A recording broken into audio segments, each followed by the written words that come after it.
लेकिन जब हम संघ लोक सेवा आयोग या राज्य लोक सेवा आयोग या नेट की बात, इस तीनों को हम लेकर के चल रहे हैं,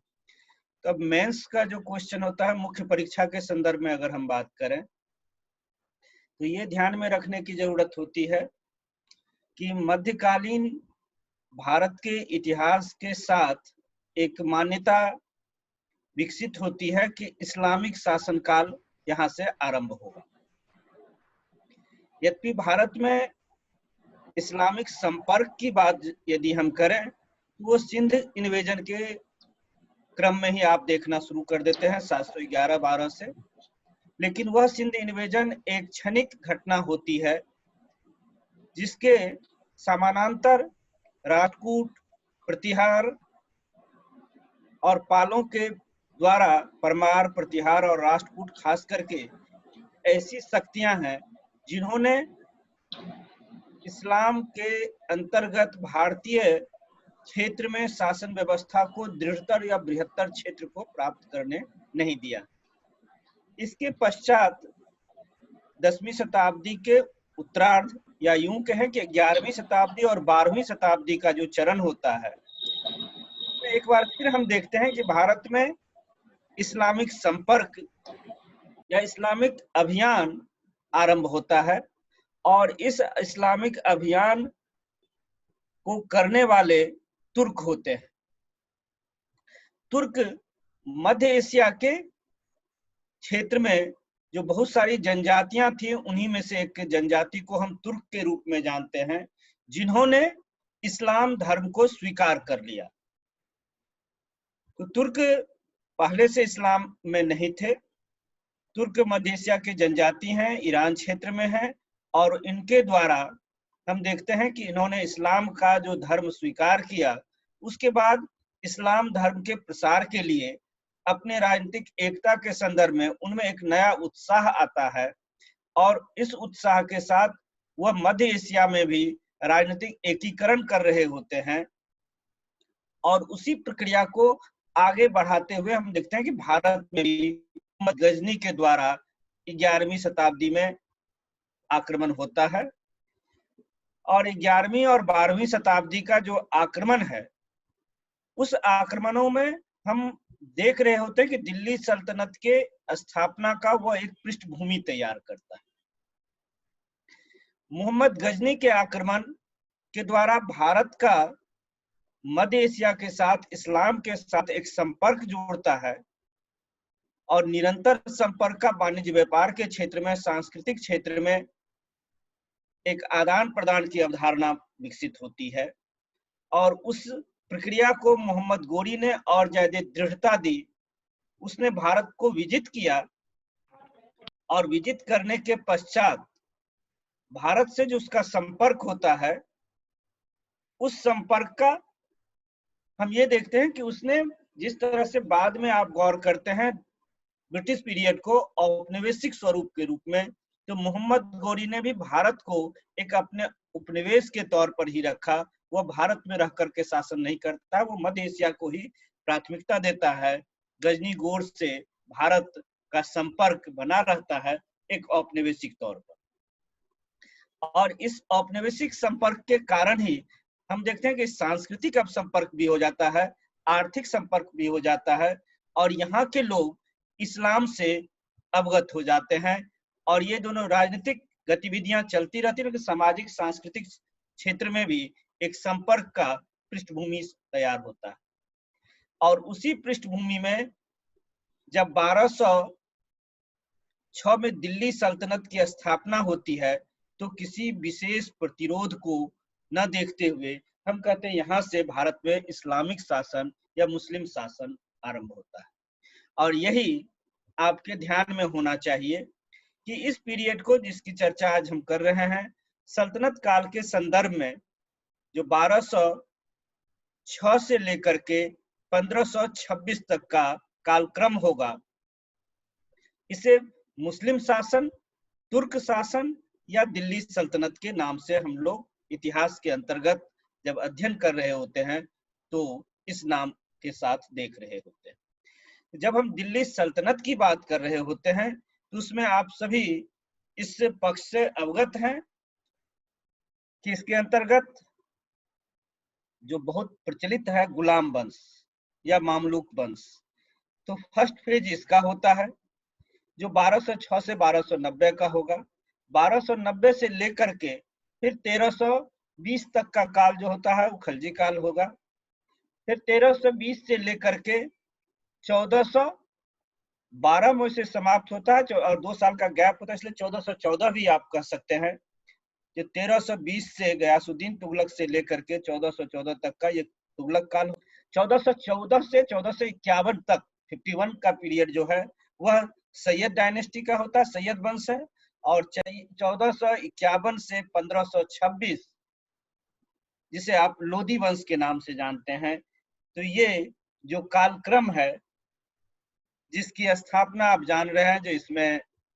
सल्तनत काल के अंतर्गत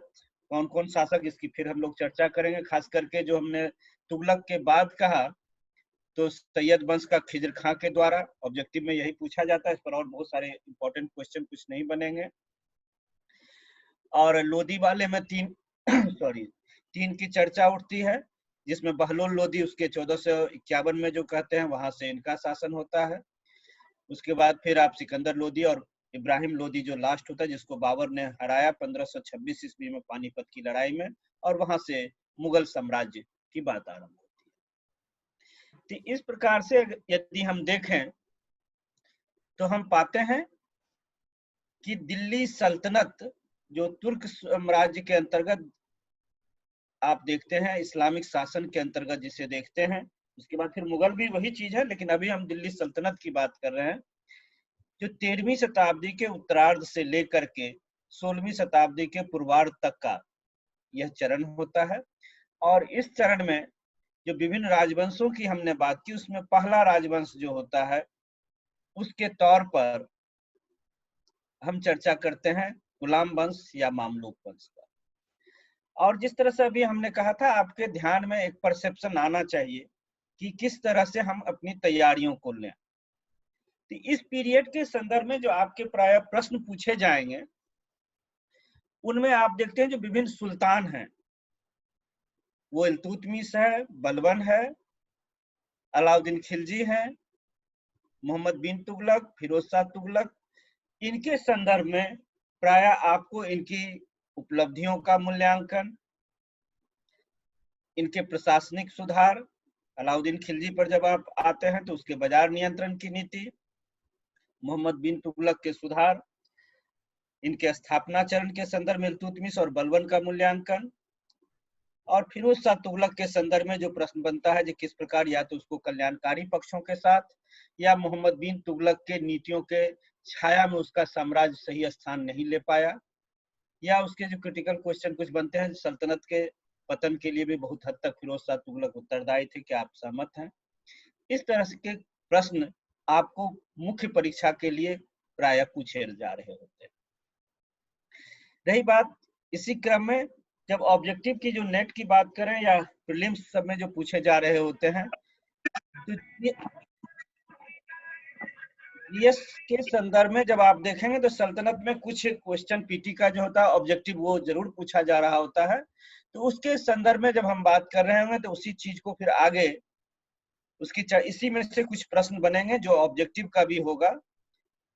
और आपकी तैयारी को जो दिशा देने की अगर जरूरत होगी तो हमने कहा इन्हीं चीजों के आलोक में हम अपनी बात को आगे बढ़ाते हैं।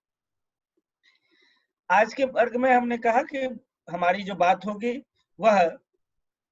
मामलुक वंश या गुलाम वंश के संदर्भ में आज हम कुछ बात कर रहे हैं। तो इन चीजों की चर्चा जब हम आरंभ कर रहे हैं तो पिछले क्लास से ही आप अपनी बात को थोड़ा लिंक बनाते चलें। हमने कहा था सोर्सेज की बात, तो सोर्सेज आपके दिमाग में सेट हो जाना चाहिए कि दिल्ली सल्तनत के कुछ, सब आप भूल भी जाएं, कुछ मेजर सोर्सेज जो हैं जब आप दिल्ली सल्तनत की स्थापना या मामलुक वंश की बात करते हैं, गुलाम वंश की बात करते हैं, तो उसमें खास करके फकरे मुदब्बिर की रचना आदाबुल हर्ब, हसन निजामी की रचना ताजुल मासीर और मिनहाज उस सिराज की रचना तबकाते नासरी,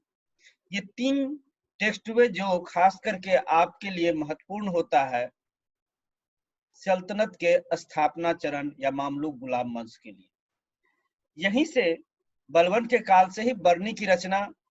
आरंभ हो जाती है, जानकारी के लिए वो एक महत्वपूर्ण स्रोत हो जाता है। और बरनी के पश्चात इसामी, अमीर खुसरो, साथ ही याहिया बिन अहमद सरहिंदी, शमशेर सिराज अफीफ, ये जो 3-4 हमने नाम लिया, ये सिर्फ आप ध्यान में रखें। तो ये आपके सल्तनत काल के लिए महत्वपूर्ण स्रोत होते हैं, प्राथमिक स्रोत। और इन्हीं के आलोक में जब हम अपनी बात को आगे बढ़ाते हैं तो हमारे जो मेजर सोर्सेज हैं, जो ऑब्जेक्टिव में भी आपका होगा या जब आपके मेंस के पर्पज से आप इस चीज को डील करते हैं, तो ये प्राइमरी सोर्सेज ही आपके महत्वपूर्ण है, जिसको सल्तनत काल के लिए एक आधार बनाया गया और उन्हीं की जानकारियों के संदर्भ में इतिहास की घटनाओं का, इन पात्रों का चित्रण किया जाता है, उनकी उपलब्धियों का मूल्यांकन किया जाता है। इस मूल्यांकन की जब हम बात कर, ये तो टेक्स्ट का नाम आप सभी लोग पिछले क्लास में हमने सोर्स में बताया था, इसलिए हम रिपीट नहीं कर रहे हैं कि फकरे मुदब्बिर की रचना क्या है, आदाबुल हर्ब या ताजुल मासीर का हमने अभी कहा है, मिनहाज की भी बात हुई, बरनी का तारीख फिरोज शाही या सरहिंदी का फिर वही तारीख फिरोज शाही या बिन अहमद सरहिंदी, अफीफ का है तारीख फिरोज शाही, सरहिंदी का है तारीख मुबारक शाही। तो ये टेक्स्ट का नाम आपको कुछ याद रख लेना होगा, जो ऑब्जेक्टिव में ये सब भी कुछ पूछे जाएंगे। और एक आत्मकथा इस पीरियड में हमने कहा था जो 32 पेज की ही है, वो फुतुहाते फिरोज शाही, जिसको माना जाता है कि फिरोज शाह की वो आत्मकथा उन्होंने लिखा और उस समय के प्रशासन के संदर्भ में। अमीर खुसरो और इसामी, अमीर खुसरो साहित्यकार है और इसामी अलाउद्दीन हसन बहमन शाह बहमनी राजवंश जो है उसके दरबार में है। तो इस तरह से ये जो कुछ नाम हैं, इन नामों के लेखक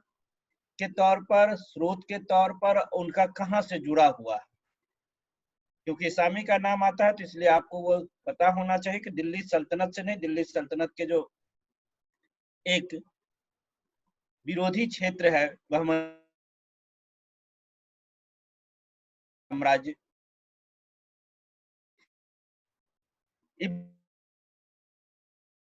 हुए। जब हम बात कर रहे होते हैं आरंभिक चरण में, तो इसके लिए ये सोर्स है और हमको अब ध्यान देखने की जरूरत होती है कि इन स्रोतों के आलोक में इन शासकों के मूल्यांकन की, इन स्रोत के आधार पर जब हम मूल्यांकन करते हैं तो आरंभिक समय का जो मूल्यांकन हुआ करता था उसमें प्रायः जो ब्रिटिश इतिहासकार थे या आरंभिक राजनीतिक इतिहास लेखन में इन दरबारी इतिहास लेखन को आधार बनाया और उस आधार पर इनकी घटनाओं के चित्रण के आधार पर उनकी उपलब्धियों को मूल्यांकन किया गया। बाद में जब मार्क्सिस्ट हिस्ट्री राइटिंग की बात होती है और आजकल जब हम बहुत सारे हिस्ट्री राइटिंग में कहते हैं कि नए नए स्कूल्स आए, तो जो नए स्कूल्स आते हैं जिसमें आप सवर्टन स्कूल की बात करते हैं, आप एनल्स स्कूल की बात करते हैं, तो ये स्कूल आने का मतलब ये होता है कि हिस्ट्री राइटिंग का दायरा जो है उसके बारे में बात करने में विभिन्न स्रोतों का यूज करना और उसके बारे में विभिन्न घटनाओं की और सूक्ष्म व्याख्या की बात। तो उन व्याख्याओं के परिप्रेक्ष्य में जब हम बात करें तो जो सबसे बड़ी चीजें होती है, जो कमीशन के पॉइंट ऑफ व्यू से बहुत डिटेल्स ना जाते हुए भी कुछ पॉइंट्स को दिमाग में रखने की जरूरत होती है, और वह पॉइंट है कि अब जब हम इल्तुतमिश, ऐबक, बलबन की चर्चा करें तो हमें उनके स्रोतों के आधार पर सिर्फ वर्णन नहीं करना होता है, हम इन स्रोतों को आधार बनाते हैं कि यह स्रोत जो है वह हमें किस प्रकार की जानकारी दे रहा है। अर्थात स्रोतों का भी हम आलोचनात्मक मूल्यांकन करते हैं, समकालीन अन्य स्रोतों से समीक्षा करते हैं, अन्य साहित्यिक के अतिरिक्त जो पुरातात्विक स्रोत है उसके आधार पर उसकी विवेचना करते हुए तब हम शासकों के मूल्यांकन को एक सही परिप्रेक्ष्य देने का प्रयास करते हैं। तो स्रोतों के संदर्भ में ये विभिन्न पक्ष हुए। इन विभिन्न पक्षों के साथ साथ जब हम अभी कह रहे हैं कि हमें देखने की जरूरत है, समझने की जरूरत है कि इन शासकों का मूल्यांकन, तो मूल्यांकन किसी भी शासक का, यदि हम इल्तुतमिश, ऐबक, बलबन, अलाउद्दीन खिलजी, मोहम्मद बिन तुगलक, फिरोज शाह तुगलक, किसी का भी हम कर रहे हैं, तो उन मूल्यांकन के क्रम में जब वह शासक बनता है, उस समय की परिस्थितियों की, उनके सामने आई हुई चुनौतियों की एक समझ सबसे पहले बनाने की आवश्यकता होती है। जब वो राजा बना, तो राजा बनते ही उसके सामने कौन कौन सी प्रमुख समस्याएं थी, आवश्यकताएं थी, और राजा बनने के पश्चात उसने उन समस्याओं का किस प्रकार से हैंडल किया, उसके प्रति अपनी कौन सी नीतियां अपनाई, और जिन नीतियों के आधार पर उन समस्याओं के निराकरण करते हुए अपने शासन काल को उसने कितनी दृढ़ता दी, इसी का समीक्षा करना किसी भी शासक के काल के मूल्यांकन के संदर्भ में आपकी प्राथमिकता होती है। उस मूल्यांकन में ही कभी कभी क्वेश्चन होता है आलोचनात्मक पक्ष। अगर आलोचनात्मक नहीं भी पूछ रहा हो, तो किसी भी शासक का जब हम मूल्यांकन करते हैं, तो कॉम्पिटिटिव एग्जामिनेशन में थोड़ा सा करंट से हमने कई बार कहा, वो तो जोड़ता ही है। और इसके अतिरिक्त आप जब अभी हम सीधे बात कर रहे हैं उस सर्टेन पीरियड पर, तो उस मूल्यांकन के क्रम में हमें यह भी ध्यान रखने की जरूरत है कि उसकी क्या सीमाएं थी, वह कहाँ तक उन अपनी नीतियों से उन समस्याओं के निराकरण में सफल रहा, और कहाँ वह विफल हुआ, जिसके कारण उसके बाद वो समस्या किस रूप में आती है। तो ओवरऑल जब मूल्यांकन आप करते हैं, तो इसके लिए बहुत ज्यादा माथापच्ची न करते हुए यह मेन पॉइंट्स आपके दिमाग में क्लियर रहना चाहिए, यदि आप मेंस की तैयारी कर रहे हैं, कि जब भी किसी शासक की चर्चा हम कर रहे हैं, तो उस शासक का शासक बनते समय वहां की क्या परिस्थितियां थी, किस परिवेश में वह शासक बना, और उस परिवेश की समस्याओं को किस प्रकार उसने हैंडल किया, और उसी के आधार पर आप फिर उसका एक मूल्यांकन करते हैं। ये नीति प्रायः आपके मुख्य परीक्षा के लिए आवश्यक होता है। इसी संदर्भ में अब हम अपनी बात को सीधे अब विषय वस्तु पर लाए, तो अभी बार बार जिस तरह से हमने कहा है कि नाम भी अगर ले रहे हैं, तो आप ध्यान अवश्य दे रहे होंगे कि इल्तुतमिश और बलबन, ऐबक की चर्चा है, कुछ चर्चा हम लोग करेंगे, लेकिन जो आपके मेंस के क्वेश्चन होंगे उसमें प्राय आप देखेंगे इल्तुतमिश और बलबन, यही दो महत्वपूर्ण प्रश्न होता है, मामलुक वंश से गुलाम वंश से। यद्यपि जलालुद्दीन खिलजी के द्वारा 1290 में खिलजी वंश की स्थापना होती है और 1296 तक उसका काल होता है, लेकिन इस काल के बारे में एक ही शासक है, अलाउद्दीन खिलजी, जो 1296 से 1316 का काल है, और इसके बारे में आपको उनके साम्राज्यवादी नीति, उनके प्रशासनिक सुधार, बाजार नियंत्रण की नीति से उनके राजत्व का सिद्धांत के परिप्रेक्ष्य में प्रश्न पूछे जाते हैं। फिर गयासुद्दीन तुगलक जो 1320 में आते हैं, उससे आपका कोई प्रश्न नहीं होता है। फिर 1325 से 1351 का जो मोहम्मद बिन तुगलक का पीरियड है, इस पीरियड में ही आपका उनके सुधारों के संदर्भ में, उनकी नीतियों के संदर्भ में, उनके विचारों की बुद्धिमत्ता की विरोधाभासों के संदर्भ में, एक पागल सुल्तान था इस कथन की समीक्षा के संदर्भ में आप मोहम्मद बिन तुगलक की बात करते हैं। और फिर मोहम्मद बिन तुगलक के बाद फिरोज शाह तुगलक, जिसको यह दर्शाया जाता है कि उसकी संपूर्ण प्रतिभा शासन मोहम्मद में गया, या वह उसका शासन एक कल्याणकारी शासन था, या सल्तनत के पतन के लिए उत्तरदायी था। इस तरह से फिरोज शाह तुगलक पर प्रश्न पूछे जा रहे होते हैं, जिनका पीरियड 1351 से 1388 का है। तो इस तरह से हमने कहा कि ये जो 4-5 हमने नाम लिया, यह नाम मुख्य परीक्षा के लिए यही मेजर होते हैं। लेकिन जब हम बात कर रहे हैं कि थोड़ा सा हमने प्रीलिम्स की भी बात की और यूजीसी नेट की भी बात कर ले रहे होते हैं, तो उस क्रम में जब हम बात को ले जाएं, तो यह देख सकते हैं कि 1200 6 ईस्वी में जो दिल्ली सल्तनत की स्थापना हुई, यहाँ पर आप दो प्रश्नों को देखते हैं कि अभी जो बार बार हमने नाम लिया, कुछ लोग जैसे एजाज अहमद कहते हैं कि यह काल आदि तुर्क का शासन काल था। इसके लिए गुलाम वंश या अन्य चीज की चर्चा न करके आदि तुर्क कहा जाए तो उपयुक्त होगा। कुछ लोग इसे गुलाम वंश कहते हैं क्योंकि तीनों शासक जो थे उसका आरंभिक जीवन गुलाम के तौर पर है, वो ऐबक हो, इल्तुतमिश हो, बलबन। लेकिन फिर एक इस्लामिक प्रतिरोध आता है कि इस्लाम के अंतर्गत स्पष्ट मान्यता है कि गुलाम कभी भी, दास कभी भी सुल्तान नहीं हो सकता है, तो फिर ये दास वंश होगा कैसे? तो इसके लिए हबीबुल्लाह के द्वारा और मोहम्मद हबीब ने काफी तर्कों के साथ ये प्रमाणित किया है कि यह घटना पहले मिस्र में भी होती थी। ये ऐसे शासक जब सुल्तान बनते हैं तो वह गुलाम नहीं रहते हैं, या उनके माता पिता जो थे वो गुलाम नहीं थे, बाद में वो गुलाम हुआ फिर स्वतंत्र हो गया। तो इस तरह के व्यक्तियों के द्वारा जो शासन होता है उसे मामलुक शासन कहा जाता है, वंश कहा जाता है। और इसका दृष्टांत मिस्र से लिया गया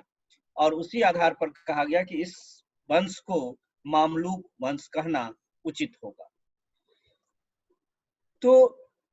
ये डिबेट्स है, जिस डिबेट में आप लोग, हम लोग पढ़ते पढ़ते गुलाम वंश, दास वंश से बहुत ज्यादा अवगत होते हैं। लेकिन ये तर्क इसमें इसी आधार पर हमने कहा कि मामलुक की बात आई, मिस्र के परिप्रेक्ष्य में आई। और ये भी जानते हैं एक वंश का यहाँ पर नहीं, यहाँ 3 वंश होते हैं, ऐबक का वंश, इल्तुतमिश का वंश और बलबन का वंश। इसलिए एक वंश के साथ नहीं कह करके उस सब के संदर्भ में ये ज्यादा उचित प्रतीत होता है कि इसे मामलुक कहना ज्यादा सही होगा। अब इस क्रम में हमने कहा कि बहुत ज्यादा प्राथमिकता ऐबक की नहीं दी गई है, लेकिन ऑब्जेक्टिव के पॉइंट ऑफ व्यू से, या जब भी हम चर्चा करते हैं, आज ही हम लोगों ने अगर चर्चा यहाँ आरंभ की तो हमने कहा 1206 से आप आरंभ करते हैं दिल्ली सल्तनत की स्थापना का, आरंभ का।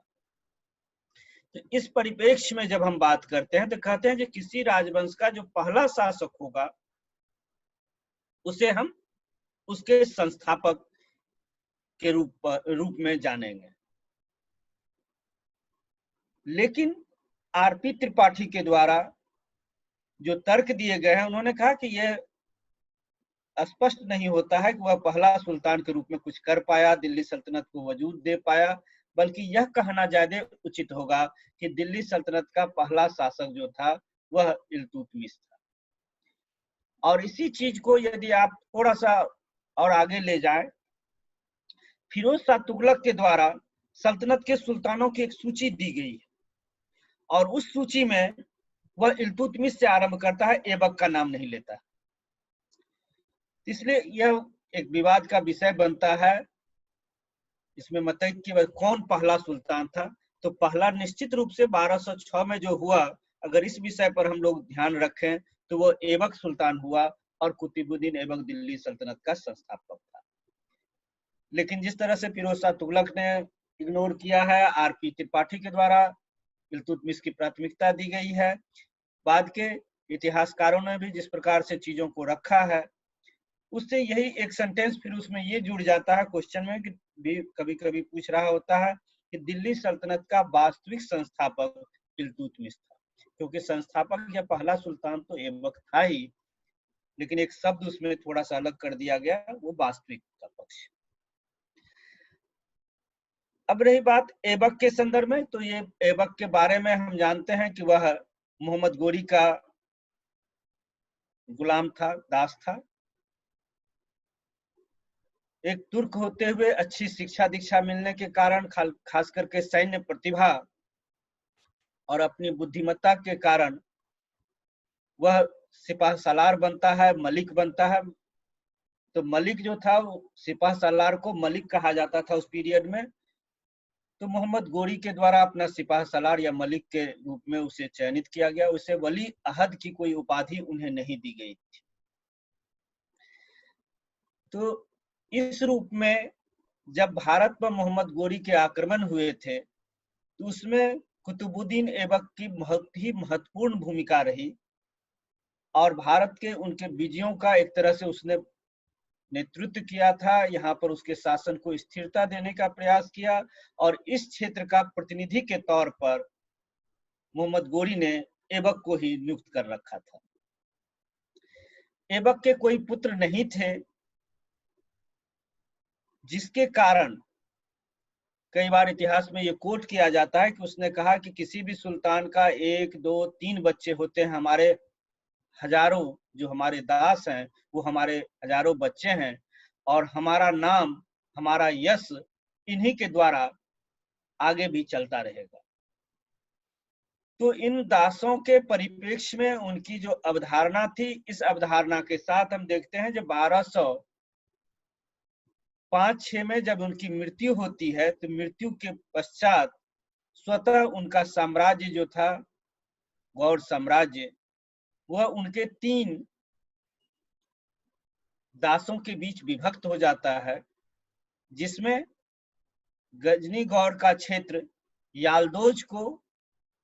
प्राप्त होता है, मुल्तान उच्च का जो क्षेत्र था सिंध वह कुबाचा के अधीन होता है और लाहौर, अजमेर, राजस्थान, दिल्ली, ये जो उत्तर भारत के बृहद भूभाग थे उसका प्रतिनिधि के तौर पर हम ऐबक को पाते हैं। इसलिए जब गौरी की मृत्यु होती है तो गौरी की मृत्यु के साथ स्वतः इन क्षेत्रों का एक विभाजन हो जाता है और भारत के पहले सुल्तान के रूप में हम कुतुबुद्दीन ऐबक को पाते हैं।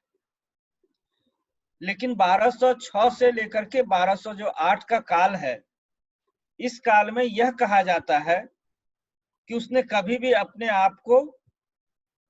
सुल्तान के तौर पर, शासक के तौर पर या आम तुर्क सरदारों के ऊपर अपनी प्रभुता स्थापित करते हुए स्वयं को सामने नहीं लाया। और इस समय यह भी एक अवधारणा बनती है कि उनके ऊपर एक दास का जो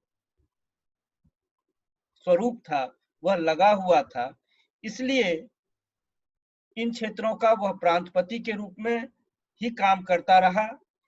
और उसकी दूरदर्शिता को हम फिर बाद में देखते हैं। लेकिन हमने कहा कि 1206 से 8 को एक स्पष्ट सुल्तान के अभिव्यक्ति के तौर पर नहीं, इस क्षेत्र के प्रमुख के रूप में उसने शासन किया। लेकिन यालदोज के द्वारा निरंतर प्रतिरोध की स्थिति में जब 1208 में यालदोज से संघर्ष कर उसे वह परास्त करता है मध्य एशिया में, और इसी समय मोहम्मद गोरी के भतीजे के द्वारा उन्हें गयासुद्दीन, उनका भतीजा जो होता गयासुद्दीन महमूद, उनके द्वारा उन्हें दास्ता मुक्ति पत्र प्रदान किया जाता है और 1208 से लेकर के 1210 तक का काल जो होता है कुतुबुद्दीन ऐबक का, वह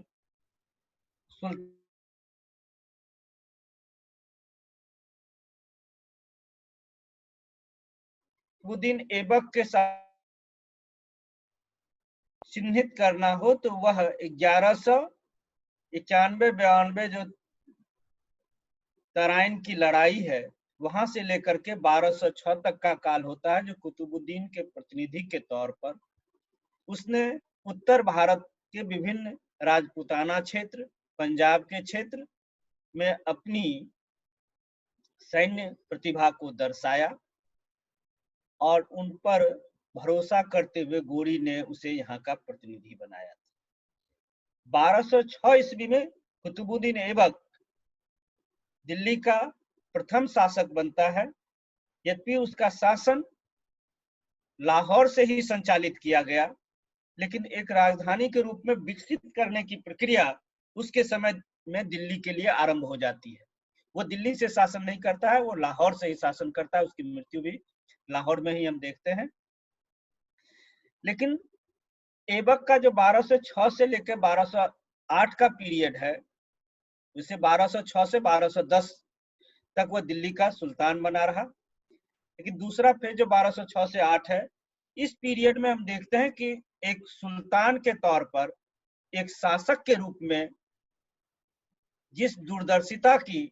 कूटनीतिज्ञता की और सैन्य प्रतिभा की आवश्यकता होनी चाहिए किसी शासक में, वह सभी ऐबक में निहित है। ऐबक अपनी सैन्य प्रतिभाओं का परिचय तो आरंभ में ही दे चुका था, जिसके कारण कुतुबुद्दीन ऐबक ने उससे उत्तर भारत को नियंत्रित करने के लिए यहाँ का प्रतिनिधि बनाया था। लेकिन 1206 में जब वह सुल्तान बनता है, तो 1206 से लेकर के 1210 के पीरियड में उसने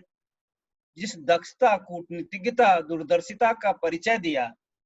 उसका उदाहरण होता है कुबाचा और याल्दोज के प्रति उसकी नीतियां। वह एक नवविजित क्षेत्र में, जहां पर निरंतर हिंदुओं का प्रतिरोध हो रहा था, राजपूतों का प्रतिरोध हो रहा था, एक बाहरी शासन था, वहां पर उसने अपनी दक्षता के साथ यह साबित किया कि आपस में लड़ने से उसकी सत्ता जो बनी है वह समाप्त हो सकती है। इसलिए सीधे तौर पर उसने ना तो कुबाचा के प्रति कोई कठोर नीति अपनाई, सैन्य अभियान किया, ना ही याल्दोज। जब उसके ऊपर अति प्रभाव की बात की, तब उसने 1208 में मध्य एशिया में हम देखते हैं कि एक सैन्य अभियान होता है और वहां पर भी वो एक लिबरल होते हुए फिर वहां से बैक हो जाता है, फिर वह याल्दोज के पीछे भी नहीं जाता है। लेकिन अपनी सैन्य प्रतिभा से, अपनी क्षमता से प्रभावित करके कुबाचा और याल्दोज के साथ कूटनीतिक संबंध बनाकर उसने नवविजित दिल्ली सल्तनत के अस्तित्व को बनाए रखने का प्रयास किया, जो उसकी बहुत बड़ी दूरदर्शिता और कूटनीतिज्ञता का परिचायक होता है। यद्यपि ऐबक की 3 बेटियां थी कहा जाता है, और जिसमें एक की शादी उसने याल्दोज के साथ किया था, एक की शादी ऐबक के कुबाचा के साथ थी, और एक की शादी बाद में उसने इल्तुतमिश के साथ किए थे। उनके कोई पुत्र थे, इस पर बहुत सारे संदेह हैं, इसकी कोई स्पष्ट जानकारी नहीं मिलती है। तो इनके कारण एक तरह से कुबाचा और याल्दोज के साथ उनके पारस्परिक संबंध भी थे, लेकिन राजनीतिक महत्वाकांक्षा के कारण संघर्ष की जो नीतियां उस समय चल रही थी, उन नीतियों को भी ऐबक के द्वारा संतुलित किया गया अपनी कूटनीति और दूरदर्शिता से, और उसके बल पर उसने नव संगठित, नव स्थापित दिल्ली सल्तनत को बनाए रखने का भरपूर प्रयास किया। उसका एक अल्पकाल है, जिसके कारण उस अल्पकाल में हम कहते हैं कि उसने प्रशासनिक संरचनाओं में कोई सुधार या परिवर्तन नहीं किए। जो भारत में प्रशासनिक संरचना थी, परंपराओं से चली आ रही, उसी को बने रहने दिया। न ही उसने अपने कोई सिक्के चलवाए, और उनके द्वारा किसी प्रकार के किसी पद के सृजन की बात या कोई नवीन सुधार की बात या अन्य किसी परिप्रेक्ष्य में उसके प्रशासनिक उपलब्धियों को हम नहीं देख पा रहे होते हैं। लेकिन यह कहा जा सकता है कि दिल्ली सल्तनत का जो रूप था, उसकी जो संरचना थी, उसकी कल्पना उसने प्रस्तुत कर दी थी। भारत में नव स्थापित मुस्लिम शासन, तुर्क शासन, दिल्ली सल्तनत की रूपरेखा, उसकी कल्पना, उसकी संरचना ऐबक के द्वारा प्रस्तुत की गई। यद्यपि उस दिशा में कोई महत्वपूर्ण प्रयास करने से पूर्व ही चौगान खेलते हुए घोड़े से गिरने के कारण 1210 ईस्वी में उनकी मृत्यु हो गई। और उनके सैन्य प्रतिभा को हर लोग स्वीकार करते हैं, और उनके लिए यह कहा जाता है कि वह बहुत ज्यादा उदार व्यक्ति थे, दानप्रिय व्यक्ति थे, जिसके कारण उनको एक नाम दिया गया था लाख बख्श की। तो लाख बख्श की उपाधि उनकी दानशीलता, उदारता के परिप्रेक्ष्य में ऐबक को प्रदान की गई, और उनके द्वारा, अपनी सैन्य क्षमता के द्वारा, ऐबक गोरी के प्रयासों से जिस तुर्क शासन की यहाँ पर प्रस्तुति हुई थी, उसको उसने सल्तनत के आरंभिक चरण में एक आकार देने का सफल प्रयास किया। लेकिन उसकी दृढ़ता स्थापित करने में वह विफल रहा और अचानक 1210 ईस्वी में उनकी मृत्यु हो जाती है। 1210 ईस्वी में उनकी मृत्यु के साथ हम ये देखते हैं कि कुछ समय के लिए 3-4 माह के लिए आप कहते हैं कि आराम शाह, जिसके बारे में बहुत सारे विवाद हैं कि वो उनका भतीजा लगता था, कुछ लोग उसे पुत्र भी कह देते हैं, कोई सामंत भी कहते हैं। तो आराम शाह का एक शासन होता है, लेकिन इसी बीच इल्तुतमिश का उदय और दिल्ली सल्तनत के दूसरे आरंभिक चरण में दूसरे राजवंश इलवरी वंश की स्थापना 1210 से हम देखते हैं इल्तुतमिश के द्वारा किया जाता है, जो 1210 से 1236 का वो काल होता है। तो 1210 से 1236 का जो ये काल है, लगभग 26 वर्ष के इस शासन काल को इतिहासकारों के द्वारा, वो हबीबुल्लाह हो, अजीज अहमद हैं, हबीब हैं, निजामी हैं और आरपी त्रिपाठी हैं, इन सबों ने इस पर बहुत सारे विस्तार से कार्य किए हैं। और ये सेकेंडरी सोर्स है, प्राइमरी सोर्स तो हमने कहा ही कि मिनहाज इल्तुतमिश का एक समकालीन होता है। और जब हम इल्तुतमिश की बात करते हैं तो ये सारे जो जानकारी हमें मिल रही हैं उसका आधार मिनहाज की रचना तबकाते नासरी है। उस तबकाते नासरी के आधार पर हमने कहा कि ये सब जो कई इतिहासकार हैं, उन इतिहासकारों ने, अभी जो हमने हबीबुल्लाह का भारत में मुस्लिम शासन का बुनियाद, एक बहुत ही महत्वपूर्ण रचना है हबीबुल्लाह की, अजीज अहमद का भी उस पर लेखन है, और अभी मोहम्मद हबीब और निजामी, जिस अभी आप सभी लोग नाम जानते होंगे इरफान हबीब का, तो उनके पिता थे मोहम्मद हबीब। तो हबीब निजामी ने इस पर भी बहुत सारा काम किया है। और एक नाम हमने लिया अभी आरपी त्रिपाठी। तो ये सभी जो इतिहासकार हैं सेकेंडरी सोर्स इनके हैं, जिनके परिप्रेक्ष्य में हम इल्तुतमिश की समीक्षा करते हैं, उनके कार्यों को जानने और उस पर विस्तार से वर्णन करने का जो हमारा प्रयास होता है, इन्हीं की रचनाओं से होता है। उसके बाद तो अभी आप जो टेक्स्ट देखते हैं वो देखते ही होंगे, जो आप कह रहे हैं हरिश्चंद्र वर्मा है, सतीश चंद्रा है, इरफान हबीब में डिफरेंट ये टेक्स्ट बुक हुआ, लेकिन उनके द्वारा उस पर रिसर्च किए गए। इल्तुतमिश का जो शासनकाल है, अब हम जो आरंभ में आपको हमने कहा था, अब उन चीजों को ध्यान में रखें कि इल्तुतमिश की चर्चा करने से पहले आप उस पृष्ठभूमि का एक मस्तिष्क में एक मानचित्र बनाएं, एक सोच बनाएं कि इल्तुतमिश जब सुल्तान बनता है तो दिल्ली सल्तनत के समक्ष कौन सी चुनौतियां हैं।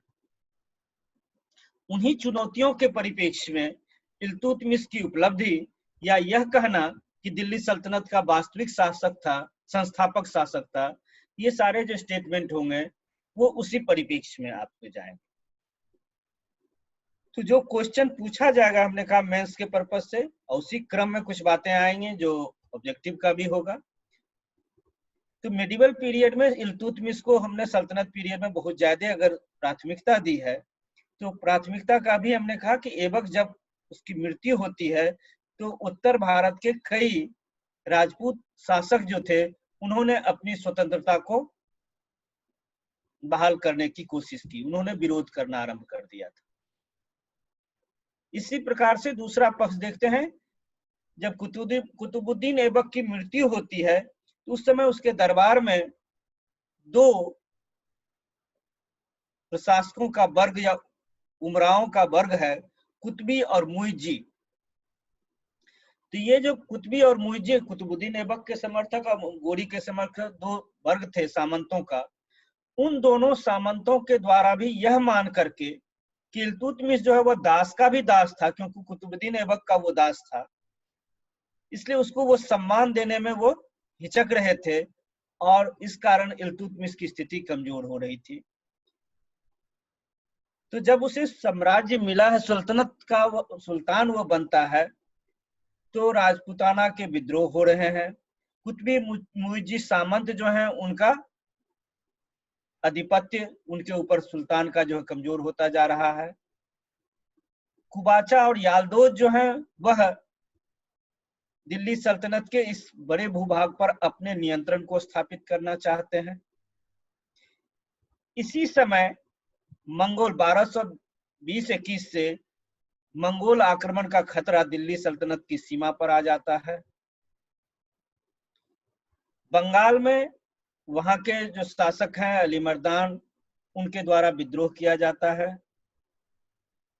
तो बंगाल का विद्रोह, मध्य भारत, उत्तर भारत के विद्रोह, कुबाचा का प्रतिरोध, याल्दोज का प्रतिरोध, मंगोल समस्या,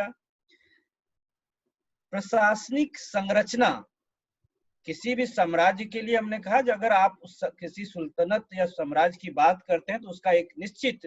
प्रशासनिक संरचना होनी चाहिए, कि इस संरचना का भी अभी अभाव था। दिल्ली सल्तनत का अपना कोई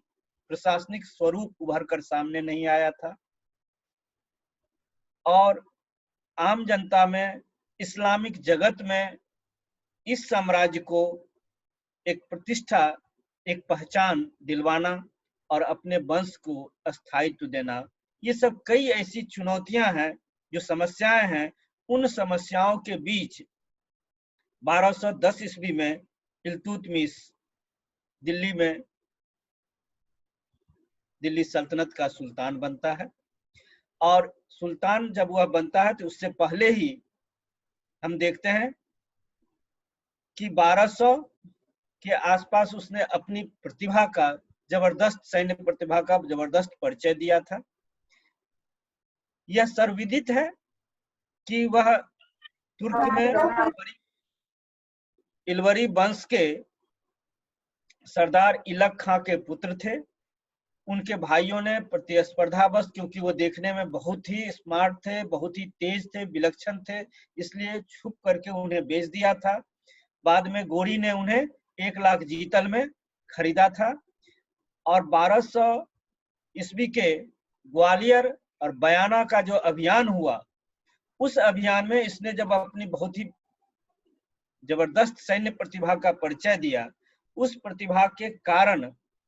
ऐबक के द्वारा ग्वालियर और बयाना का इन्हें प्रांतपति बना दिया गया था। वहां के शासक के तौर पर इल्तुतमिश की नियुक्ति होती है। 1205 ईस्वी में जब गोरी भारत पर आक्रमण करता है, खोखरों के साथ उसके विद्रोह में उसके विरोध होते हैं, विभिन्न क्षेत्रों में जब वह संघर्ष कर रहा होता है, तो उस बीच में पुनः एक बार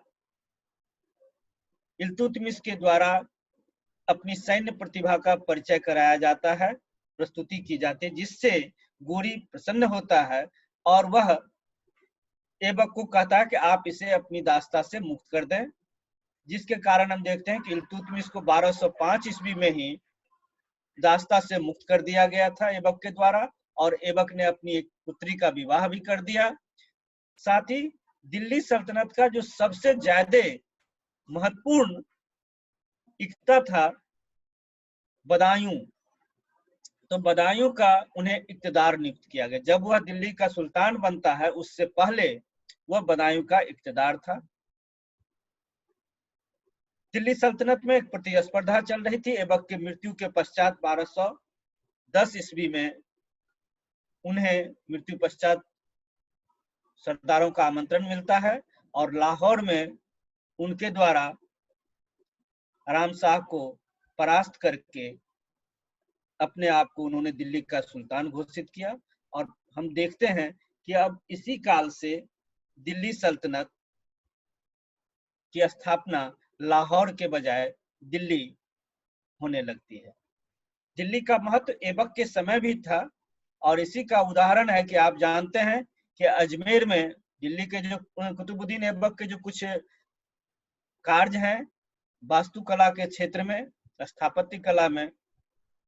उसमें कुतुब मीनार दिल्ली में है, कुवतुल इस्लाम मस्जिद दिल्ली में है,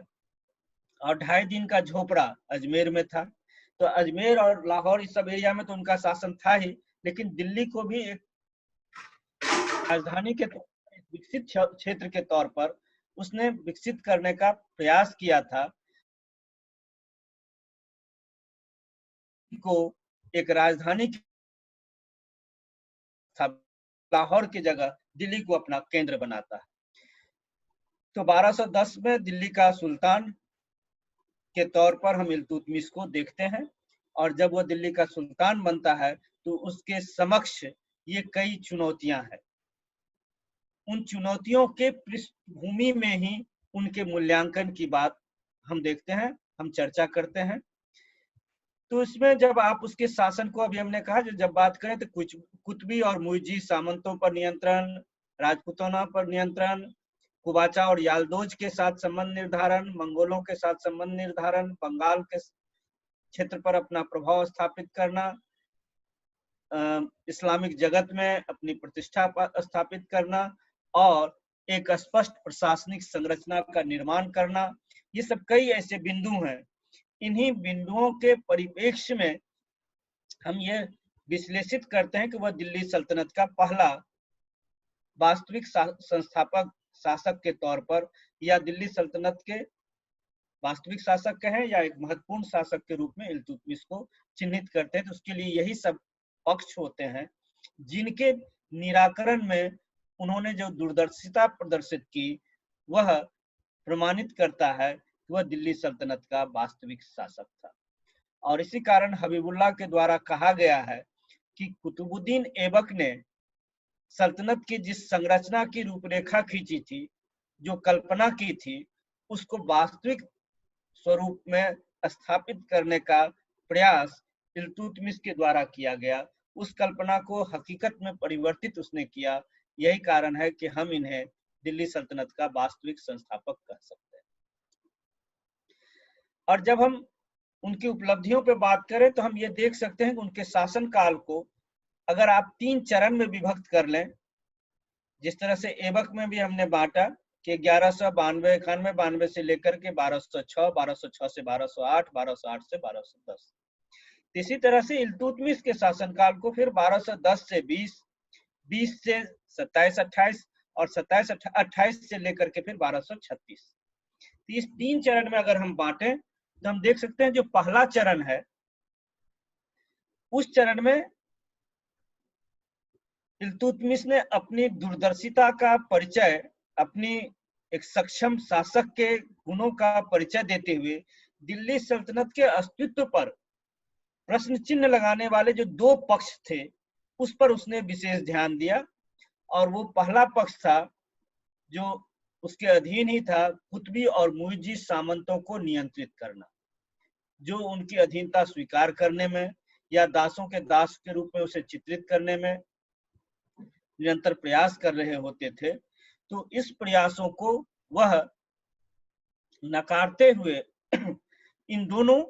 सामंतों को न केवल नियंत्रित किया बल्कि उसने एक अपने समर्थक वर्ग की तैयारी की, जिसे आप अक्सर ऑब्जेक्टिव में भी सुनते होंगे कि तुर्क चहलगानी या चालीसा दल का गठन किसने किया। तो वह चालीसा दल इल्तुतमिश के द्वारा बनाया गया और कुतबी मुइजी के स्थान पर उसने इस दल को, इस सामंतों के वर्ग का, अपने समर्थक अधिकारियों का वर्ग का, उलेमा उमराओं का वर्ग का निर्माण किया, जिसके कारण उसका आंतरिक जो स्थिति थी वह उनके नियंत्रण में आ गया। उसकी दूसरी जो सबसे बड़ी चुनौती थी उनके अस्तित्व के लिए वह था यालदोज और कुबाचा। जैसे ही वह सुल्तान बनता है तो यालदोज ने अपने छत्र और कुछ वस्त्र भेजे थे, जिससे यह प्रदर्शित होता था कि इल्तुतमिश यालदोज का प्रांतपति है। लेकिन उस समय उन्होंने इसका प्रतिकार नहीं किया। एक दूरदर्शिता का परिचय देते हुए अपने आंतरिक सामंतों को पहले उन्होंने नियंत्रित किया और इसके पश्चात जब आमने सामने उसकी बात को नहीं नकारने के कारण सीधे आक्रमण की कोई नौबत नहीं आई थी, इसलिए पहले उसने अपनी स्थिति को भीतरी तौर पर अपने सामंतों के बीच में मजबूत की।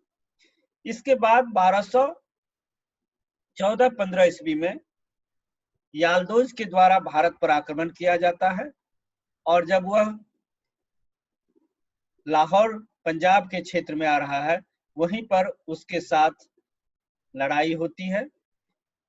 भटिंडा के पास एक संघर्ष होता है। अंत में हम कहते हैं तराइन, जो पहले भी आपने तराइन देखा, तराइन में फिर एक युद्ध होता है यालदोज के साथ, जिसमें यालदोज की पराजय होती है और यालदोज घायल होता है जिसे पकड़ लिया जाता है। बाद में बदायूं में उसकी हत्या कर दी जाती है। तो इस 1215 की घटना से हम देखते हैं कि एक बहुत बड़ी जो इल्तुतमिश के साम्राज्य या सल्तनत के समक्ष एक चुनौती थी कि मध्य एशिया अभी भी भारत पर अपना प्रभाव चाह रहा था और अपने अधीन का एक अंग बनाना चाह रहा था। उस पक्ष को इल्तुतमिश ने समाप्त किया। उसके द्वारा यालदोज के पराजय के साथ, उसकी मृत्यु के साथ, हम देखते हैं सल्तनत की जो एक बहुत बड़ी युद्ध की बहुत बड़ी उपलब्धि ये होती है कि दिल्ली सल्तनत का अपना एक स्वतंत्र अस्तित्व बनता है। मध्य एशिया से पृथक एक इस्लामिक राज्य के तौर पर एक स्वतंत्र इकाई के रूप में उसने अपनी पहचान, इल्तुतमिश ने दिल्ली सल्तनत की एक पहचान कायम की। यद्यपि उसके एक और प्रतिरोध के शक्ति के तौर पर कुबाचा, जो सिंध, मुल्तान होते हुए पंजाब के क्षेत्रों तक को अपने अधीन कर लिया था और निरंतर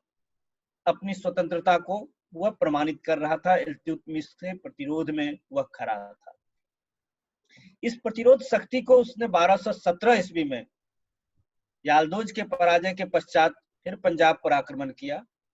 और कुबाचा परास्त हुआ, लेकिन वह भाग करके फिर मुल्तान, सिंध के क्षेत्र में चला जाता है और अंतिम तौर पर वह परास्त नहीं हुआ। लेकिन एक प्रकार से हम देखें तो दिल्ली सल्तनत का पंजाब, लाहौर के क्षेत्र में भी प्रभाव स्थापित हो जाता है और लगभग एक स्वतंत्र राजनीतिक इकाई के तौर पर सल्तनत की पहचान इस दो शक्तियों के, एक के पतन और एक के कमजोर होने के साथ, इल्तुतमिश की स्थिति जो है वह काफी स्पष्ट हो जाती है कि वह निर्विरोध सल्तनत का सुल्तान है। और यह घटना जो 1220 ईस्वी तक रही, आंतरिक जो उसकी समस्याएं थी उससे वो बहुत कुछ उबर चुका था। इसी समय मंगोल शक्ति जो जलालुद्दीन मंगवर्नी को वहां से खदेड़ते हुए यहाँ तक आ जाता है, चंगेज खां के रूप में मंगोल शक्ति का उदय होता है और वह भारत के सीमांत क्षेत्रों में, मुल्तान, उच्छ के क्षेत्र में, सिंध के क्षेत्र में आ जाता है। यहाँ पर मंगवर्नी मदद की मांग करता है, लेकिन उस समय की परिस्थितियों को देखते हुए और राजनीतिक पृष्ठभूमि में जिस प्रकार उस क्षेत्र पर कुबाचा का नियंत्रण था, तो इल्तुतमिश ने इस दिशा में कोई निर्णय नहीं लिया। उसने ना ही मंगवर्नी को सहयोग किया, ना ही कोई चंगेज खां का प्रतिरोध किया। एक तटस्थता की नीति अपनाई, जिस तटस्थता के कारण मंगोल शक्ति, जिसने संपूर्ण मध्य एशिया में इस्लामिक शासन को समाप्त कर दिया था, उस पृष्ठभूमि में हमने देखा है कि अपने इस नवोदित दिल्ली सल्तनत को उस प्रकोप से बहुत सहजता के साथ मंगोल आक्रमण से इल्तुतमिश ने बचाया। और इसकी जो दूसरी उपलब्धि रही, जो कुबाचा के रूप में इस सीमांत क्षेत्र में उसके एक विरोधी थे, तो यह शक्तियां कहीं ना कहीं कुबाचा की स्थिति को बहुत ज्यादा कमजोर कर दिया था। 1224-25 के बाद यह शक्ति, मंगोल शक्ति वापस हो जाती है और 1227 आते आते हम देखते हैं 27-28 में चंगेज खां की भी मृत्यु हो जाती है, तो मंगोल शक्ति भी समाप्त होता है, मंगवर्नी भी वापस हो चुका होता है। तो इस स्थिति में एक अंतिम युद्ध की नीति अपनाते हुए 1228 में फिर सिंध पर आक्रमण करता है। कुबाचा इसमें परास्त होता है और भक्खर के किला में वो अपने आप को बंद कर लेता है और वहीं से निकलने के क्रम में सिंध नदी में डूबकर उसकी मृत्यु हो जाती है। जिसके बाद ये जो संपूर्ण पश्चिमोत्तर सीमांत का क्षेत्र है, जो लंबे समय तक सल्तनत के लिए एक चुनौती थी, तो वह भी अब दिल्ली सल्तनत के अधीन 1227-28 तक हम देखते हैं कि वह दिल्ली सल्तनत के अधीन आ चुका था। 1226-27 में ही मुल्तान, सिंध का तो विजय हो ही चुका था। 26-27 में हम देखते हैं कि रणथंभौर, अजमेर, बदायूं, ग्वालियर, कालिंजर, बनारस, अवध, ये सब जो लगभग संपूर्ण मध्य भारत के, उत्तर भारत के जो क्षेत्र हैं, इन सबों पर धीरे धीरे राजपूताना का जो खास करके रणथंभौर एक बहुत बड़ा दुर्ग था, ग्वालियर जो था उस समय का बहुत ही शक्तिशाली एक दुर्ग था। इन दुर्गों पर राजपूताना की शक्ति को कमजोर कर, परास्त कर, अपने प्रभाव को पश्चिमोत्तर से लेकर संपूर्ण मध्य भारत में उसने स्थापित किया। और अवध के साथ साथ अवध, बनारस का पूरा एरिया जो कहते हैं, इलाहाबाद, ये सब, तो एक बहुत ही दोआब क्षेत्र, बहुत ही उर्वर क्षेत्र था। तो उस क्षेत्र में न केवल उसने अपनी सत्ता स्थापित की, अपनी आर्थिक स्थिति को भी मजबूत किया, और सैन्य स्थिति, उसी के बल पर उसने अपनी सैन्य स्थिति को भी प्रबल बनाया। तो इस प्रकार से जो उसके निकटवर्ती मालवा, गुजरात, सिंध, मुल्तान, उच्छ, कालिंजर, रणथंभौर, अजमेर, बयाना, ये सब जो पूरा मध्य भारत के क्षेत्र थे उसको नियंत्रित किया। और पूर्वोत्तर में बनारस, अवध, ये सब उसके अधीन आ गए थे। तो इस तरह से 1227 ईस्वी तक ही हम देखते हैं राजपूताना को भी उसने अपने नियंत्रण में कर लिया। इस नियंत्रण से दिल्ली सल्तनत की एक साम्राज्यिक स्वरूप, एक साम्राज्य का जो अवधारणा है, बृहत भूभाग होनी चाहिए, तो लगभग उत्तर भारत में सल्तनत का जो गौरी के समय, ऐबक के समय जिन क्षेत्रों से प्रभाव कायम हो रहा था, वो सब उसके अधीन आ चुके थे। ऐबक के समय में कुछ समय के लिए हम देखते हैं कि बंगाल ने प्रतिरोध किया था, और लखनौती खास करके उनकी राजधानी थी। तो ऐबक के पश्चात बंगाल के शासक के द्वारा एक बार फिर जाजनगर, उड़ीसा, कामरूप और बिहार के कुछ क्षेत्रों को जीता गया, और उसने अपनी स्वतंत्रता घोषित कर दी थी। वहां गयासुद्दीन, जिसे एवाज करके भी हम देखते हैं, अली मर्दान की हत्या बाद वो अपने आप को स्वतंत्र शासक घोषित करता है। तो एक बहुत बड़ी चुनौती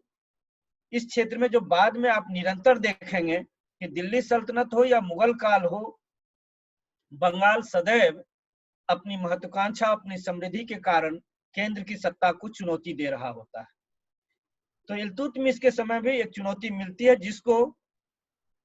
इल्तुतमिश ने 1224-25 में एक पहले प्रयास में परास्त करने का प्रयास किया, समाप्त करने का, लेकिन वह उसके नियंत्रण में सही परास्त हुआ, लेकिन लौटते हुए फिर उसने स्वतंत्रता की घोषणा कर दी।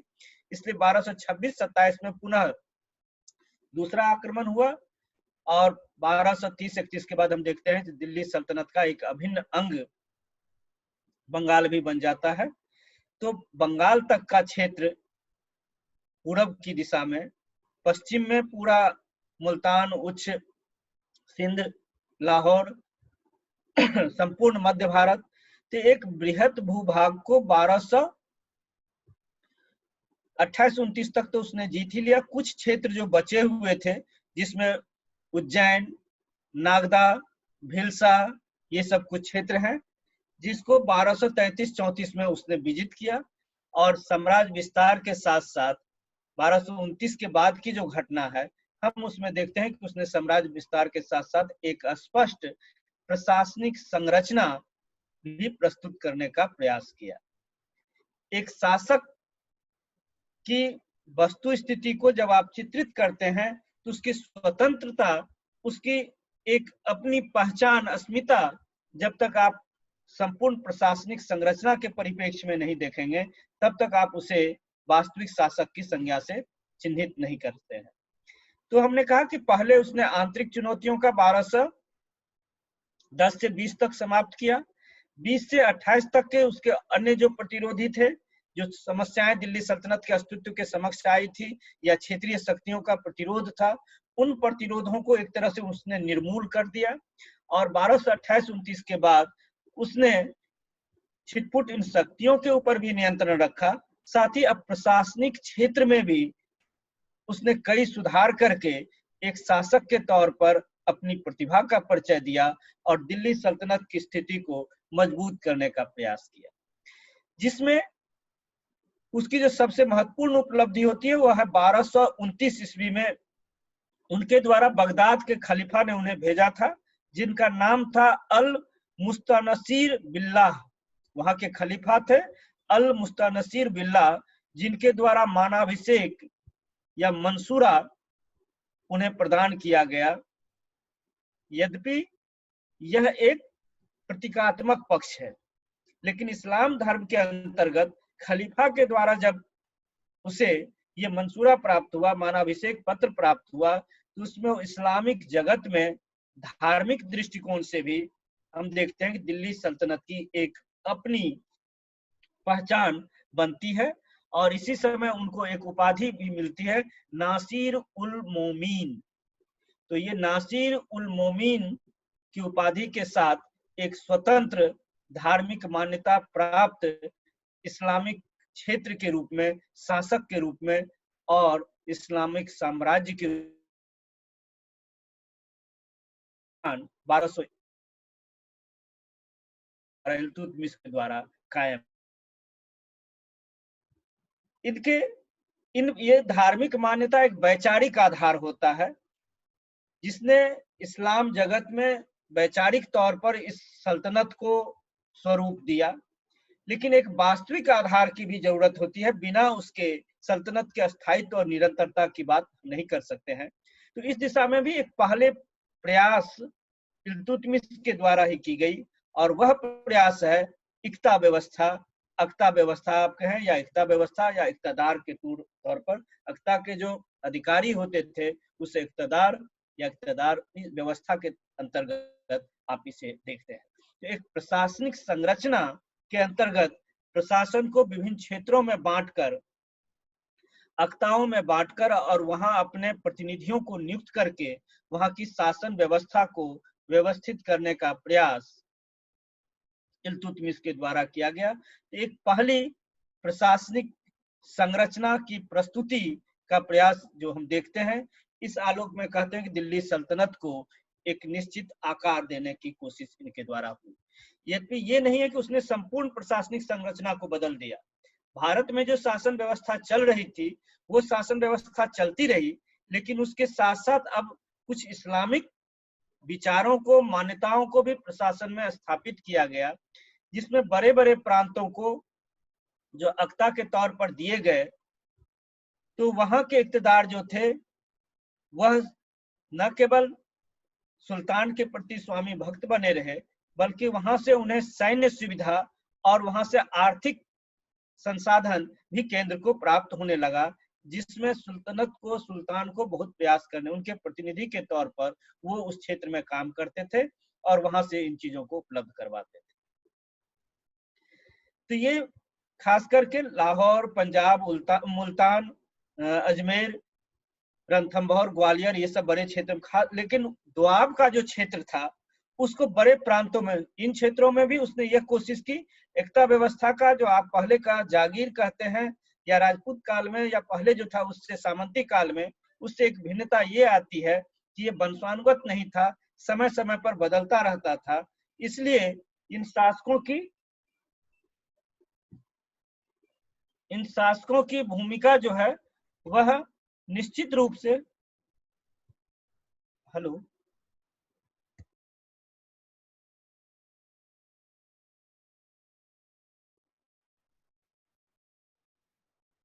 तो इन शासकों के साथ हमने कहा कि जो प्रांतपति की बात अवधारणा थी, शासक जरूर थे, लेकिन इन शासकों की स्थिति थी कि वह केंद्र के अधीन थे, केंद्र की इच्छा पर निर्भर करते थे, उनकी आवश्यकताओं की पूर्ति करते थे और उनका कभी भी स्थानांतरण किया जा सकता था। जो सामंतवादी व्यवस्था में सामंतों की जो भूमिका थी, उस सामंत से यह एकता व्यवस्था एक भिन्न प्रशासनिक संरचना थी। दूसरी बात, ये एकता भी संपूर्ण दिल्ली सल्तनत में नहीं था, पश्चिमोत्तर भारत में, मध्य भारत के कुछ क्षेत्रों में था, लेकिन खास करके दोआब क्षेत्र में उसने 200 एकता बांटे और इन इक्तादारों को प्रशासनिक अधिकार नहीं दिया, उन्हें सैन्य अधिकार दिए गए और वहां से वह राजस्व की उगाही करते थे, अपनी सेना रखते थे, सैन्य खर्च के अतिरिक्त शेष राशि वो केंद्र को जमा करते थे।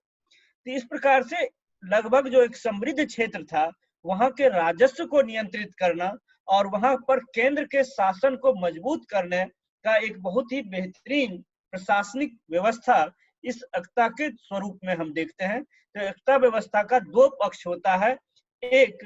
बड़े एकता जहां पर प्रशासनिक अधिकार और सैन्य अधिकार दोनों दिए गए थे। और दोआब के क्षेत्र में जो 200 एकता है, वहां पर प्रशासनिक अधिकार नहीं है, वो केंद्र का शासन है, लेकिन वहां सैन्य अधिकार दिए गए। और इन एकताओं के द्वारा वहां स्थानीय स्तर पर न केवल नियंत्रण किया गया, राजस्व की उगाही को सुनिश्चित किया गया, बल्कि उस क्षेत्र को केंद्र के प्रति एक स्वामी भक्त स्वरूप में परिवर्तित करने में इल्तुतमिश की यह नीति काफी हद तक सफल रही। तो प्रशासनिक संरचना को वैचारिक के साथ साथ वास्तविक स्वरूप प्रदान करने का एक महत्वपूर्ण प्रयास एकता व्यवस्था के अंतर्गत हम देखते हैं। दीवाने अर्ज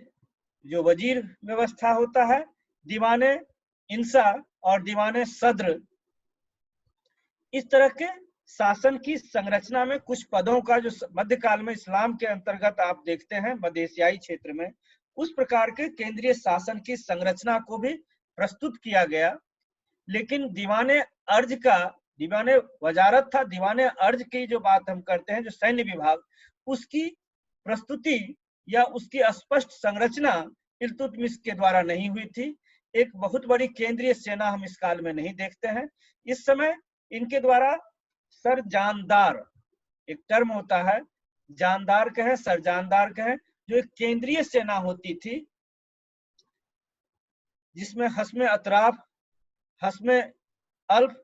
की बात आप देखेंगे, तो एक केंद्रीय सरकार की सुरक्षा के लिए सल्तनत के अधीन सैन्य व्यवस्था थी। और बृहद पैमाने पर जब युद्ध की नीति अपनाई जाती थी, तो ये एकता की व्यवस्था से या दोआब क्षेत्र के जो इक़्तिदार थे उनके सहयोग से सेना बनती थी। केंद्रीय सेना के तौर पर एक छोटी सी इकाई होती थी सम्राट के, सुल्तान की सुरक्षा के लिए, जिसे आप सरजानदार के अंतर्गत इल्तुतमिश के काल में पाते हैं। इन चीजों के साथ साथ प्रशासन की एक अपनी मान्यता आम जनता के बीच बने, तो उसके लिए भी हम देखते हैं कि इल्तुतमिश ने एक बहुत बड़ा कदम उठाया। उसकी एक बहुत बड़ी कोशिश होती है कि उन्होंने सिक्कों का चलन किया, अपने द्वारा सिक्के जारी किए, और उन सिक्कों को हम देखते हैं कि जीतल और टंके के रूप में। टंका जो चांदी का होता था और जीतल तांबे का होता था, और ये टंका एक निश्चित माप के होते थे, जिसको 175 ग्रेन का कहा गया, जो लगभग 175 ग्रेन का होता था। तो एक निश्चित माप का, एक निश्चित सिक्के की प्रस्तुति से जब एक और जिसने साम्राज्य के सुल्तान की संप्रभुता को प्रस्तुत किया, वहीं दूसरी ओर इल्तुतमिश के द्वारा ये प्रयास हुए, उससे वाणिज्य व्यापार के विकास को भी गति मिली। तो इल्तुतमिश के इन प्रयासों ने सिक्कों का चलन हम कहें, या सैन्य व्यवस्था की व्यवस्था करें, या उनके द्वारा जो एकता सिस्टम लागू की गई, मंसूरा बगदाद के खलीफा से प्राप्त किए गए, तो 1229 के बाद ये सब जो प्रयास हुए, और अपना तो 40 दल की बात हम आरंभ में ही कर चुके हैं कि उसने एक समर्थक वर्ग का भी निर्माण कर लिया था। तो इस प्रकार से एक प्रशासनिक संरचना की प्रस्तुति पहली बार दिल्ली सल्तनत में इल्तुतमिश के द्वारा की जाती है। और इल्तुतमिश ने जब अपने साम्राज्य में एक स्थिरता, निश्चित स्वरूप प्रशासन कायम किया, उसके साथ साथ कला और संस्कृति को भी उसने काफी प्रोत्साहित किए। अमीर खुसरो के पिता उनके दरबार में थे।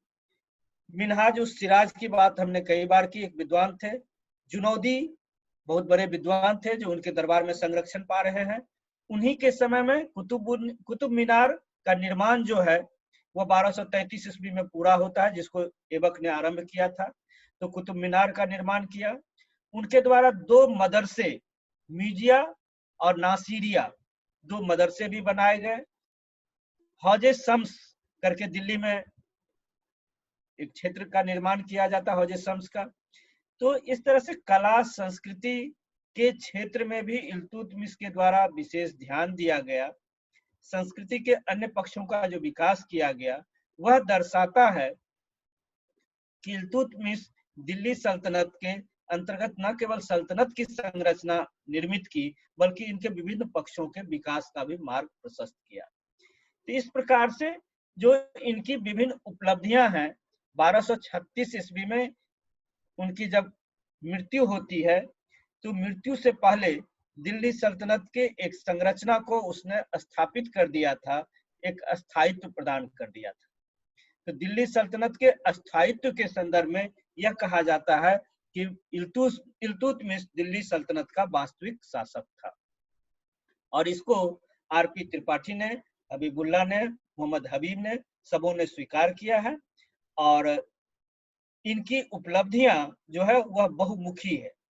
बहुमुखी से हमारा अर्थ ये होता है कि इन्होंने न केवल प्रशासनिक संरचना का निर्माण किया, सिक्के बनवाए, मंसूरा प्राप्त करवाया, तो सिक्कों का ढलवाना, कला संस्कृति का विकास करना, प्रशासनिक संरचना का निर्माण करना, ये सब कुछ ऐसे प्रयास हैं जो यह दर्शाता है कि सिर्फ एक सैन्य प्रतिभा के बल पर विभिन्न क्षेत्रों को जीतकर उन्होंने सल्तनत का निर्माण नहीं किया, बल्कि सल्तनत के स्थायित्व के लिए उन्हें उसके सहायक पक्षों को, प्रशासनिक संरचना को, जनता में स्वीकृति के लिए कला संस्कृति को भी प्रचारित किया, प्रसारित किया, जिसके कारण दिल्ली सल्तनत के वास्तविक संस्थापक के तौर पर इन्हें दर्शाया जा सकता है। यद्यपि इनकी कुछ सीमाएं हैं। वह सीमा रही कि इनके द्वारा स्थापित यह साम्राज्य जिस तरह से चहलगानी के हाथ में नियंत्रित हो रहा था उनके हाथों से, वह उसकी एक कमजोरी साबित हुई और उसी कमजोरी ने उसके वंश को आगे नहीं बढ़ने दिया। कुछ ही समय के पश्चात दिल्ली सल्तनत की समाप्ति यही चहलगानी व्यवस्था जो है इसके कारण होता है। तो दिल्ली सल्तनत के पतन के लिए चहलगानी व्यवस्था का जो निर्माण उसकी सुदृढ़ता के लिए हुई थी, वह उसके पतन का भी कारण बना। और उसके जो उत्तराधिकारी बनते हैं, वो जिस प्रकार का सिस्टम था, जब तक कोई योग्य शासक नहीं होता उसको कंटिन्यूटी नहीं दे सकता था, तो उनके शासकों की भी कुछ भूमिका रही और कुछ इसकी अपनी कमजोरियां रही इनके कार्यों की, जिसके कारण हम देखते हैं दिल्ली सल्तनत में इनके प्रयासों को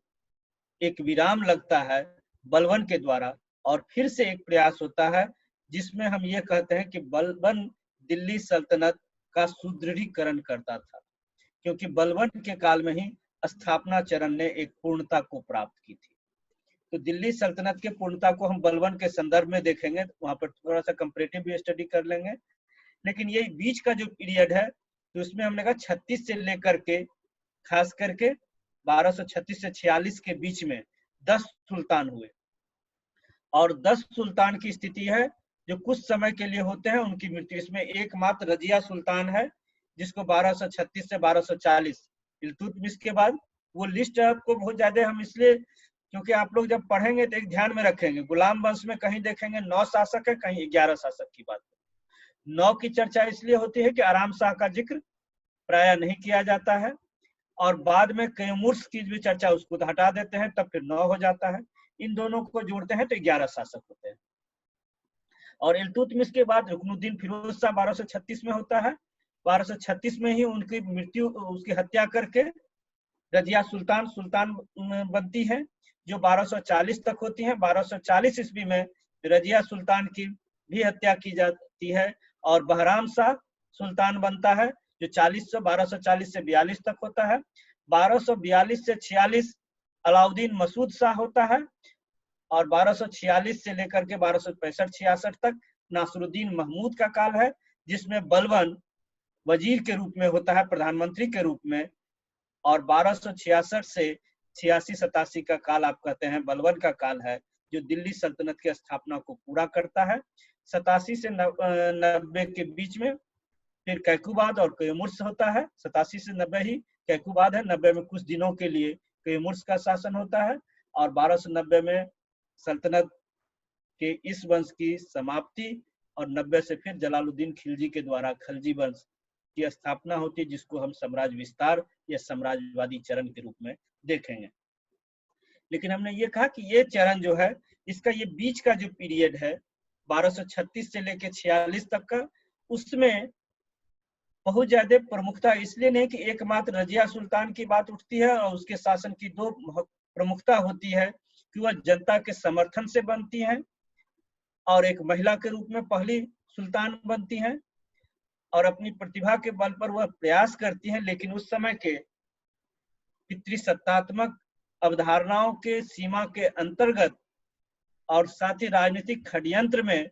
वह सफल नहीं हो पाती। उसने कुछ नवीन प्रयास किए हैं, गैर तुर्कों की स्थिति को भी स्थापित करने का प्रयास किया है, लेकिन ये सब नीतियां विफल रही। इसलिए उसके शासन को भी बहुत ज्यादा मेंस के पॉइंट ऑफ व्यू से हम नहीं देखते हैं। ऑब्जेक्टिव में ये पूछता है तो आप उसमें यही ध्यान में रखेंगे, तो सभी जानते हैं कि पहली महिला सुल्तान जो है दिल्ली सल्तनत की वही है। दूसरा, जनता के समर्थन से बनने वाली हैं। गैर तुर्कों को भी, जैसे याकूत की जो बात होती है तो उसको उसने प्रश्रय दिया था। और बहराम शाह के बारे में एक ऑब्जेक्टिव क्वेश्चन ध्यान में रखेंगे कि इसी समय नायब मुमलिकात पद जो है, जो बहुत ही पावरफुल पोस्ट होता था, जो सुल्तान को भी कंट्रोल करने लगा था, उसका गठन जो होता है, शुरुआत जो होती है, इतकीन वो बनता है नायब मुमलिकात, वो बहराम शाह के काल में 1240 से 42 की पीरियड। लेकिन इस पीरियड के शासकों के बारे में बहुत सारी बातें आपको पढ़ने की आवश्यकता नहीं होगी, इसलिए अगले क्लास में हम कोशिश करेंगे कि बलबन के सुदृढ़ीकरण के प्रयासों को और इन दोनों का एक कंपैरेटिव स्टडी उसकी चर्चा कर लें। और आज का क्लास हम यहाँ समाप्त करने से पहले चाह रहे हैं कि आप लोगों का यदि कुछ क्वेश्चन हो, कुछ जिज्ञासा हो किसी भी संदर्भ में, तो अपनी बात को आप रखें।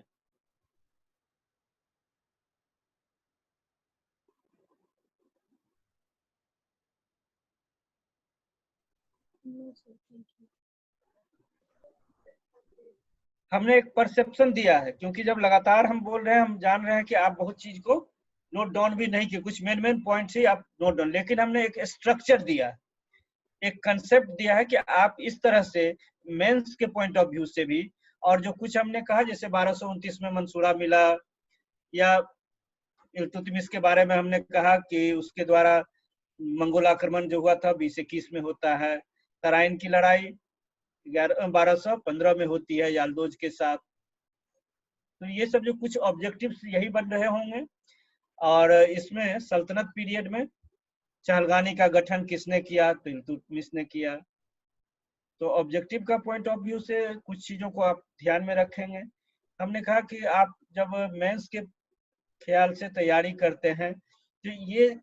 प्रॉब्लम्स को, उसके सॉल्यूशन को, उसके आधार पर उसके मूल्यांकन को, अगर 3 पैटर्न को फॉलो करें और इन प्रॉब्लम्स के आधार पर इस तरह से एक सिस्टमेटिक वे में एक कंसेप्ट बना लें, तो क्वेश्चन कितना भी ट्विस्ट करके पूछ रहा होगा उसको आप, क्योंकि इल्तुतमिश से अलग ना तो कोई पॉइंट्स बनता है, ना कोई उसका कोई और अचीवमेंट है। अब इसी अचीवमेंट को, इसी पॉइंट्स को आप जो क्वेश्चन पूछा जाएगा उसके आलोक में सेंटेंस बनाते हुए अपनी बात को कहेंगे। तो मेंस के पॉइंट ऑफ व्यू से ये होता है, और इसी से हमने कहा जो कुछ चीजें आप ऑब्जेक्टिव में भी देख रहे होते हैं।